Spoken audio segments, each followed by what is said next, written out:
Hello students, welcome to Crown 28 academy.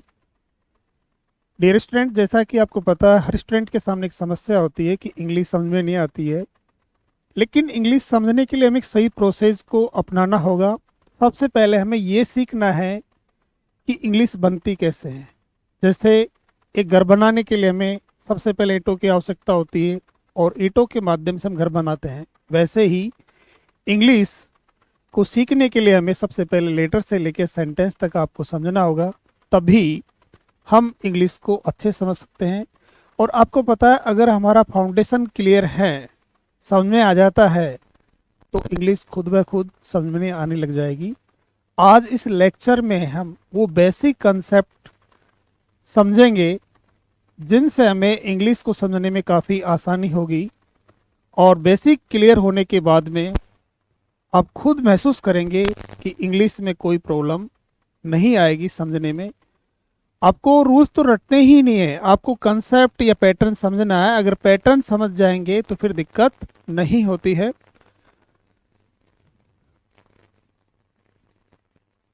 अब देखिए, सबसे पहले ध्यान रखना है basic of English grammar.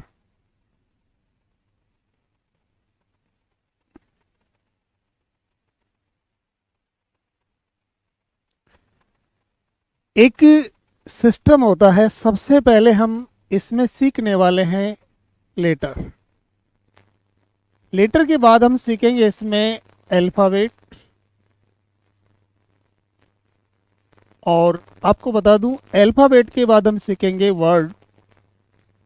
Word के बाद हम सीखने वाले हैं फ्रेज। फ्रेज सीखेंगे। और फ्रेज के बाद हम सीखने वाले हैं क्लोज। और क्लोज के बाद सीखेंगे हम सेंटेंस। एक सही प्रोसेस यही होता है किसी चीज़ को समझने के लिए कि सबसे पहले हम बेसिक से स्टार्ट करें और चीज़ों को धीरे धीरे समझने की कोशिश करें। अब मुझे आप बताइए, सबसे पहले जैसे यहाँ मैंने ये कुछ लिखे हैं ABCDE। ये क्या है? क्या है? सबसे पहले आप बोलेंगे सर ये लेटर हैं। क्या है? लेटर हैं, लेटर्स हैं। पॉइंट ये होता है, लेटर्स क्या है? क्या इनका कोई मीनिंग होता है या केवल इनका केवल साउंड होता है? ये जानना जरूरी है सबसे पहले। तो सबसे पहले हम बात करें, ये सभी के सभी क्या है? लेटर है। क्या है? लेटर है। ये सब लेटर है। और ये इसकी जो विशेषता लेटर के बारे में हम ये कहें, ये क्या होते हैं? ये ओनली साउंड होते हैं। क्या होते हैं? साउंड है, ध्वनि है। इनका मीनिंग नहीं होता, नो मीनिंग। इनका कोई मीनिंग नहीं होता है। इनका कोई मीनिंग नहीं होता है। क्लियर है? लेटर्स क्या है? एक ओनली साउंड है और इनका कोई मीनिंग नहीं होता है। तो हम लेटर्स के बारे में अगर कहें तो क्या बोल सकते हैं? हम ये बोल सकते हैं, स्मॉलेस्ट यूनिट ऑफ अल्फाबेट। हम ये कह सकते हैं कि अल्फाबेट की सबसे छोटी इकाई होती है जिसका केवल साउंड होता है, कोई मीनिंग नहीं होता है। क्लियर बात समझ में आ गई? अब नेक्स्ट पॉइंट इसमें यह है कि जैसे मैंने ये लिखा, जैसे मान ली ABC, इससे Z तक मैंने मेंशन कर दिया। ठीक है? तो ये सब क्या है? ये सब क्या है? अल्फाबेट है। क्या है? अल्फाबेट है। ये सब के सब क्या है? अल्फाबेट, जिसको हम बोलते हैं वर्णमाला। क्या बोलेंगे? वर्णमाला कहते हैं। इस वर्णमाला के अंतर्गत जो लेटर्स होते हैं, यानी इसमें कह सकते हैं, इसको कह सकते हैं ग्रुप ऑफ लेटर्स होगा। एक ग्रुप ऑफ लेटर्स होगा। और इनकी संख्या कितनी होगी? इनकी संख्या होगी 26। कितनी होती है? 26। अब एक चीज ध्यान रखना, सबसे पहले ये इनकी संख्या 26 होती है, लेकिन देखो साउंड कितने, ये साउंड कितने प्रोड्यूस कर सकते हैं? ये साउंड प्रोड्यूस कर सकते हैं, कितने कर सकते हैं? 44। कितने करेंगे? 44 साउंड को ये प्रोड्यूस करते हैं। जैसे एक चीज ध्यान रखना, हम सी को लेते हैं। जैसे सी में यहाँ क्या है, इसका हमने किया, जैसे यहाँ दे रखा है सी केट। दूसरा, जैसे मान लीजिए, अब जैसे मान लीजिए इसमें क्या लिया हमने, जैसे मान लीजिए यहाँ केट हो गया। दूसरा एक हमने लिया, जैसे मान लीजिए यहाँ क्या ले रखा है, सीटी। क्या ले रखा है, सीटी। यहाँ इसका साउंड क्या हो गया, सी हो गया। क्या हो गया, सी। तो जैसे सी लेटर के बारे में बात करें, इसके दो साउंड हो गए, के प्रोड्यूस कर रहा है, दूसरा कौन सा कर रहा है, सी कर रहा है। उसी प्रकार जैसे वाई जो होता है, वाई क्या करता है, ये कॉन्सोनेंट साउंड भी प्रोड्यूस करता है और ओवल साउंड भी प्रोड्यूस करता है। जैसे मान लीजिए इसमें हमने जैसे क्या लिया, एलो। क्या लिखा, एलो। इसमें ये कौन सा साउंड प्रोड्यूस कर रहा है, कॉन्सोनेंट कर रहा है। कौन सा कर रहा है, कॉन्सोनेंट को प्रोड्यूस कर रहा है। लेकिन इसमें ध्यान रखना, अगर हम क्राई की बात करें तो इसमें ये ओवल साउंड को प्रोड्यूस कर रहा है। किसको कर रहा है, ओवल साउंड को प्रोड्यूस कर रहा है। तो सबसे पहले बात हम ये करेंगे कि ए से लेके जेड तक जो 26 लेटर्स का ग्रुप होता है वो क्या होता है, अल्फाबेट होता है, जिसको वर्णमाला कहते हैं। वर्णमाला में इंग्लिश अल्फाबेट में 26 लेटर्स होते हैं और इस साउंड कितना प्रोड्यूस करते हैं, 44 करते हैं। जैसे सी के हमने देखा, केट भी होता है और सीटी भी होता है, यानी स और क दोनों हैं। वाई ओवल्स भी होता है और कॉन्सोनेंट को प्रोड्यूस करता है। आगे हम चलते हैं, इसमें एक चीज समझने के लिए करते हैं कि जैसे हमारे जो इंग्लिश अल्फाबेट है, इंग्लिश अल्फाबेट के अंतर्गत कितने लेटर हमने पढ़े हैं, 26। इस 26 लेटर्स को सब कैटेगराइज करें अपन तो हमारे पास आते हैं 5 और 21। जैसे कौन कौन से, ए ई आई ओ यू, ये दिए हुए, इनको हम कहते हैं ओवल्स कहते हैं। क्या कहते हैं, ओवल्स, जिसको हम कहते हैं स्वर। क्या बोलेंगे, स्वर कहेंगे।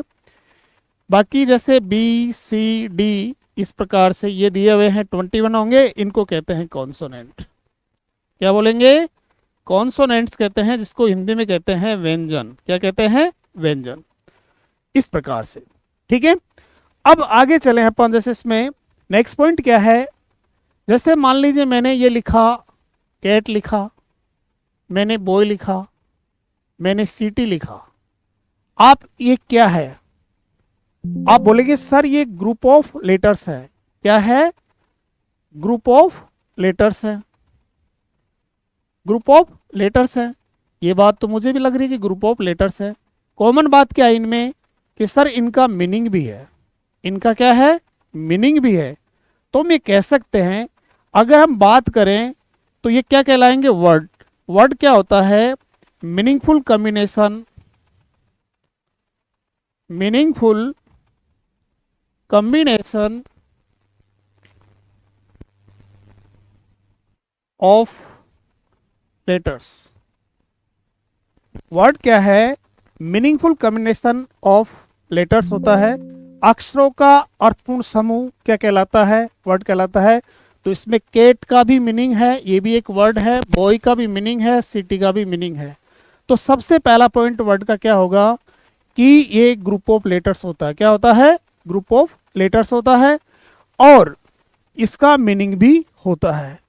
तो ये आप समझ लो कि वर्ड के बारे में जब भी आप दिमाग में आती चीजें तो क्या बोलोगे कि लेटर्स का मीनिंगफुल ग्रुप होता है। मीनिंगफुल क्या होता है, ग्रुप होता है। क्लियर है। अब इसमें एक चीज ध्यान रखना, आगे हम क्लास में जैसे एक टॉपिक पढ़ेंगे अलग से, जैसे वर्ड क्लास, वर्ड क्लास के में पढ़ेंगे, इसको हम पार्ट्स ऑफ स्पीच भी कहते हैं। क्या कहते हैं, पार्ट्स ऑफ स्पीच भी कहते हैं। इस टॉपिक का इंग्लिश सीखने में काफ़ी महत्वपूर्ण रोल है। अगर इसको आप समझ लेते हैं तो आपकी इंग्लिश काफ़ी आसान हो जाती है, किसी भी रूल्स को रटने की आपको आवश्यकता नहीं होगी। लेकिन ये सीखेंगे हम नेक्स्ट क्लास के अंतर्गत। नेक्स्ट हमारा है, जैसे मान लीजिए मैंने लिखा इन द हॉल, दूसरा लिखा मैंने इन ए हरी, ये मेंशन किया है। फिर नेक्स्ट मैंने क्या कर दिया, ऑन द टेबल, ये इस प्रकार से मेंशन मैंने कर दिया है, राइट। अब एक चीज बताओ, सबसे पहले इनमें कॉमन बात क्या है, इनमें कॉमन बात क्या है। आप बोलोगे सर इनमें कॉमन बात यह है कि इन सब का मीनिंग है, इनका सबका मीनिंग है, लेकिन but not complete, but not complete, ये कहा गया है। फिर नेक्स्ट पॉइंट निकल के आता है कि सर इसमें सब्जेक्ट और फिनिट वर्ब भी नहीं है। क्या नहीं है, फिनिट वर्ब भी इसके अंतर्गत नहीं है। तो ये जो चीजें निकल के आई उससे हम समझते हैं कि शब्दों का ऐसा समूह जिसका मीनिंग होता है लेकिन कंप्लीट मीनिंग नहीं होता है, वो क्या होता है, फ्रेज होता है। तो ये एग्जाम्पल किसके हो गए, फ्रेज के। फ्रेज का जो मीन्स होता है वो क्या होता है, वाक्यांश होता है। क्या होता है, वाक्यांश होता है।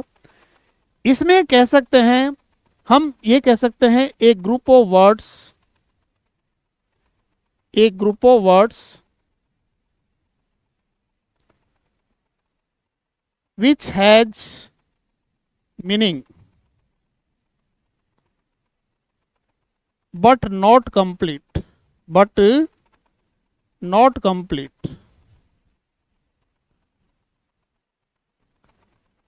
दूसरा इसमें एक चीज निकल के आती, ये तो इसकी हो गई। अब इसमें क्या मिसिंग क्या होता है, इसमें मिसिंग होता है सब्जेक्ट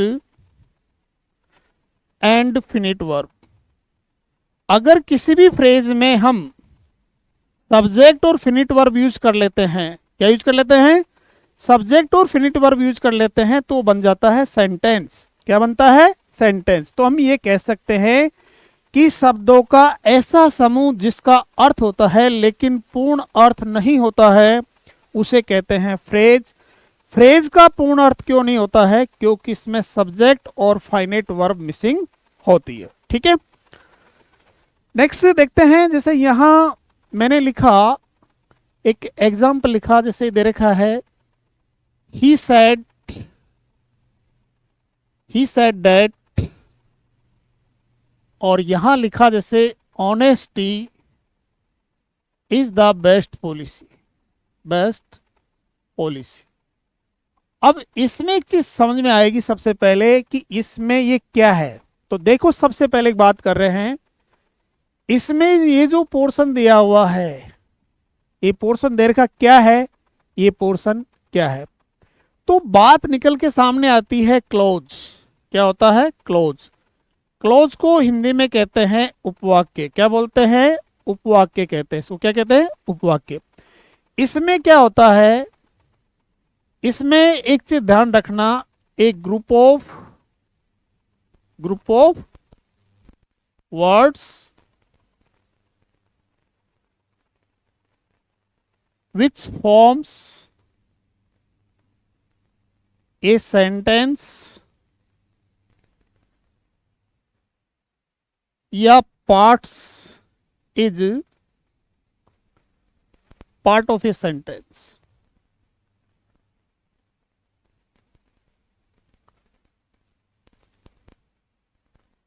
सबसे बड़ी बात यह है कि शब्दों का ऐसा समूह जो सेंटेंस का निर्माण करने में असिस्ट करता है या उसका हिस्सा होता है, वो होता है क्लॉज। इसकी एक चीज समझ में और ध्यान रखनी है आपको, इसमें सब्जेक्ट एंड फिनिट वर्ब हो सकता है।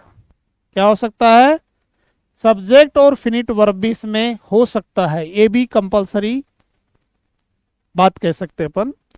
लेकिन ये कंप्लीट सेंटेंस नहीं होता है, ये होता है एक सेंटेंस का हिस्सा या सेंटेंस का निर्माण करने में असिस्ट करने वाला एक पार्ट होता है, वो होता है आपका क्लोज। अब इसमें एक चीज ध्यान रखना, इसमें जो पॉइंट दिया हुआ है इसमें क्या दे रखा है। अब दो चीज मैं आपको, दो सेंटेंस लिख रहा हूं। जैसे इसमें एक चीज मैंने लिखी, यहां जैसे दे रखा है playing cricket is my hobby, playing cricket is my hobby, ये मैंने इसमें मेंशन किया। और दूसरा ये लिख रखा है अब एक चीज सामने आती है कि प्लेइंग क्रिकेट क्या है। ये फ्रेज है, ये क्या है, फ्रेज। अब इसमें एक चीज ध्यान रखना कि फ्रेज में फाइनेट वर्ब तो नहीं हो सकती, लेकिन नॉन फाइनेट वर्ब तो हो सकती, इसमें कोई डाउट नहीं है। फ्रेज के अंतर्गत फाइनेट वर्ब अगर नहीं हो सकती है तो क्या हो सकती है, बोले नॉन फाइनेट तो हो सकती है। तो प्लेइंग क्रिकेट क्या है, इसमें प्लेइंग क्या है, नॉन फाइनेट वर्ब है। ये क्या है, नॉन फाइनेट वर्ब है। लेकिन एक चीज ध्यान रखना, क्लोज के अंतर्गत आने वाली वर्ब कैसी होती है, वो फाइनेट वर्ब होती है। फाइनेट वर्ब का मीन्स ये होता है कि जिस वर्ब का फॉर्म सब्जेक्ट और टेंस के अनुसार डिसाइड होता है, उसे हम क्या कहते हैं, फाइनेट वर्ब कहते हैं। क्लियर है। अब इसमें यहां जो दे रखा है, ये जो पार्ट दे रखा है, ये पार्ट क्या है, क्लोज है। ये पार्ट क्या है, क्लोज है। अब क्लोज कितने प्रकार के होते हैं, जैसे मेन क्लोज, सबऑर्डिनेट क्लोज, ये हम आगे डिस्कस करने वाले हैं। फ्रेज के भी इसी प्रकार के फ्रेज कितने होते हैं, जैसे noun phrase, adjective phrase, adverb phrase, prepositional phrase, इन सबको डिस्कस करेंगे, लेकिन इस क्लास के अंतर्गत नहीं, अगली क्लासेस के अंतर्गत उसको डिस्कस करने वाले हैं। तो ये आपका क्लोज भी क्लियर हो गया। नेक्स्ट आपका आता है जैसे सेंटेंस। किसके बारे में बात करेंगे, सेंटेंस के बारे में बात करेंगे। सेंटेंस क्या है, देखो सबसे पहले अगर मान लीजिए मैंने लिखा he is playing cricket, he is playing cricket, तो इसमें एक चीज ध्यान रखना, क्या इसका मीनिंग कंप्लीट है। जब भी हम सेंटेंस के बारे में बात करेंगे तो उसके कंप्लीट जो इसेंशियल एलिमेंट्स वो क्या है कि ग्रुप ऑफ क्या होना चाहिए, क्या होना चाहिए, ग्रुप ऑफ वर्ड्स होना चाहिए। क्या होना चाहिए, ग्रुप ऑफ वर्ड्स होना चाहिए, पहला पॉइंट। दूसरा उसका फुल मीनिंग चाहिए। मीनिंग कैसा चाहिए, फुल चाहिए। अब और दूसरा इसमें आवश्यक क्या है कि सब्जेक्ट और क्या है, फाइनेट वर्ब का होना जरूरी है। अगर ये सब चीजें हैं, अगर ये सब चीजें हैं तो क्या है, सेंटेंस है। इसमें देखेंगे जैसे ही क्या है, सब्जेक्ट हो गया, इज प्लेइंग क्या होगी, फाइनेट वर्ब हो गई, और क्रिकेट क्या हो गया, ऑब्जेक्ट। तो इसका इस सेंटेंस, ये जो दे रखा ग्रुप ऑफ वर्ड्स दे रखा है, इसका कंप्लीट मीनिंग है, इसका क्या है, कंप्लीट मीनिंग है। तो ये क्या है, सेंटेंस है। तो इस प्रकार दोस्तों इस क्लास के अंतर्गत हमने जैसे लेटर्स, वर्ड, फ्रेज, क्लोज और सेंटेंस के बारे में बेसिक इंफॉर्मेशन हमने सीखी है। और ये बेसिक क्लियर होने से हमारी काफी चीजें क्लियर हो जाएगी, समझ में आने लगेगी। नेक्स्ट क्लासेस के अंतर्गत भी हम बेसिक कंसेप्ट को डिस्कस करेंगे।